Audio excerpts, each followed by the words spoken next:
You're watching America This Morning, America's #1 early morning news.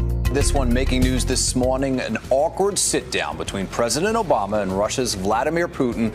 The body language is pretty easy to read there. These guys aren't crazy about each other. And one major reason why is a disagreement over the crisis in Syria. ABC's Mary Bruce continues our coverage this morning with more on that. She's live in Northern Ireland with the president this morning. Mary, good morning.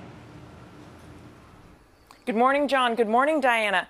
The civil war in Syria is front and center at this summit, but the superpowers are no closer to an agreement to end it.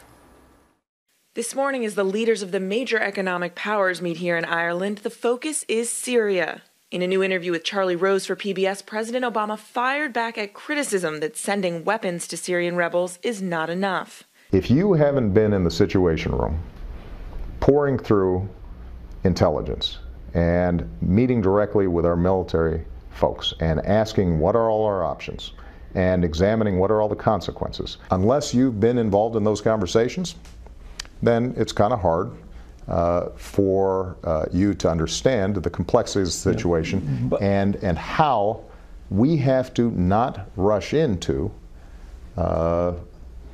one more war in the Middle East. Yesterday, President Obama and Russian leader Vladimir Putin agreed that the bloodshed must stop and called for renewed negotiations. But that's where their agreement ends. And of course, our opinions do not coincide. Russia remains committed to arming Syrian President Bashar al-Assad's regime. The White House has concluded that Assad used chemical weapons, but Russia is scoffing at the American evidence. We've got serious interests there, and not only humanitarian interests. We can't have a situation of ongoing chaos in a major country that borders a country like Jordan, which in turn borders Israel. While the president is busy with meetings, the First family is exploring their Irish roots. The First Lady and her daughters combed through archives in Dublin and saw the birth record of the president's great-great-great-grandfather from Moneygall, Ireland. They also reunited with a distant Irish cousin.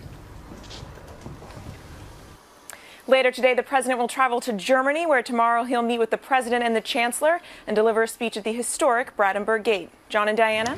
All right, Mary Bruce with the president in Ireland. Thank you.